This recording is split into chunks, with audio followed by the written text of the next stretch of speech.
So here's the back of my Brother Luminaire, and this is the port that we're going to need to plug in our big Move It foot. So it just goes in and push. Once that's in, you're going to see the front of your screen change. We'll show you that next. Alright, so I am plugging in my digital dual feed foot in the back of my machine. You're going to notice that it changed here. So it now says DF, which stands for my digital dual feed. Now there are a few things that you want to be aware of on your screen that are going to change. You might not see anything on this particular menu here because these are basic utilitarian stitches. If I go to my decorative stitches, the majority of these stitches are all going to be grayed out to me.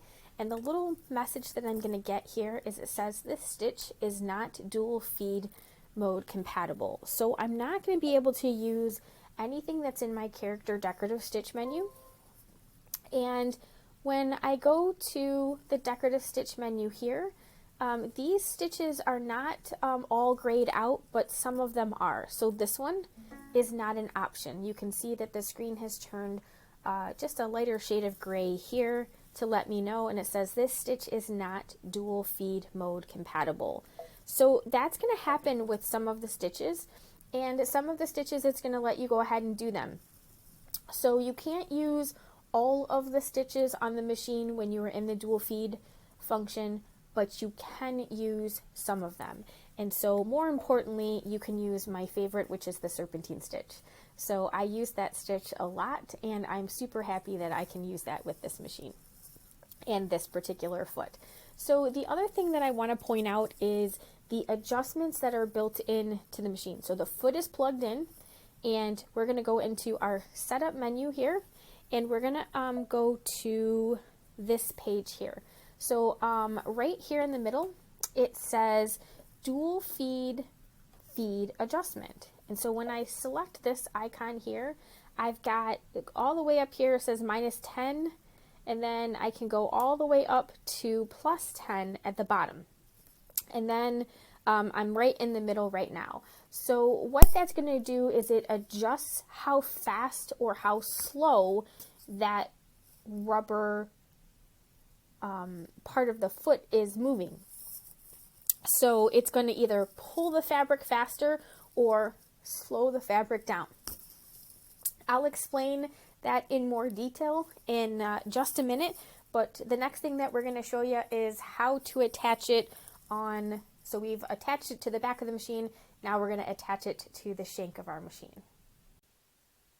Alright, so the foot is plugged in, and now we need to attach it to the ankle of our machine. So I'm going to unscrew my existing foot.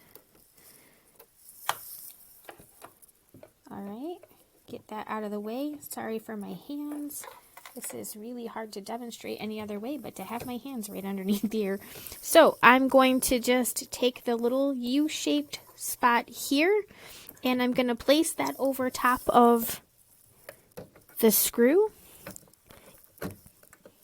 If you are struggling with this, you may not have your screw unscrewed enough, so you might want to loosen that up a little bit.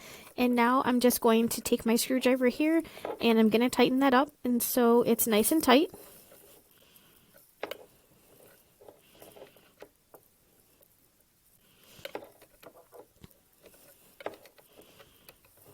So if I can, I try not to take the screw out. I find it to just be a little bit more troublesome to get back in from the beginning, but I do want to make sure that I'm getting this tightened down so that my foot doesn't fall off. Alright, so now I've got that on, and hopefully you can see I tightened the screw and everything is in place. So in the next part, we're going to talk about how it stitches.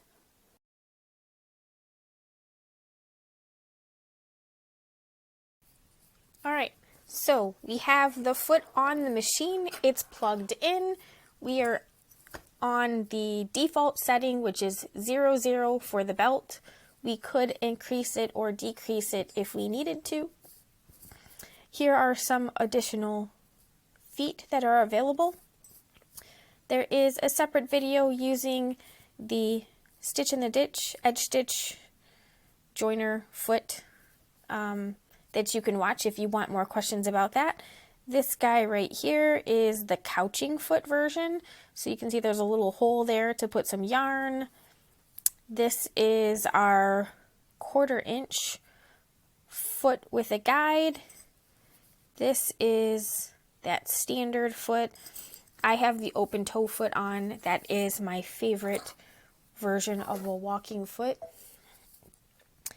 I am going to stitch right across this one.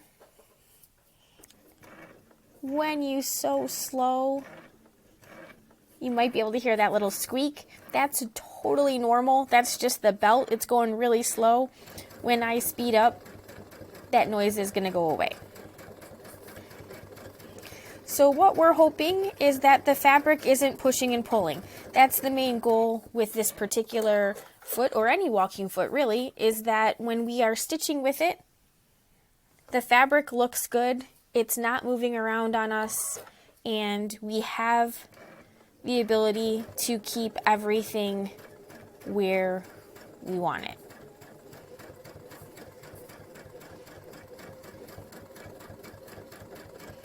Now, unlike any of the other walking feet that are available, there are some adjustments that you can use on this machine. They are in the settings menu. You can adjust how fast or how slow that rubber belt is on the machine. So if the fabric is pushing and pulling, or you're using something that's super slippery, you may need to use those adjustments to make minute changes in how it's going to feed in your overall look. With simple batting and cotton fabric, I don't usually find the need to make any of those adjustments. It is nice to have the adjustments, but you shouldn't need to use those adjustments for something as straightforward as this. So I hope that helps. Enjoy your Move It foot. Thanks for watching.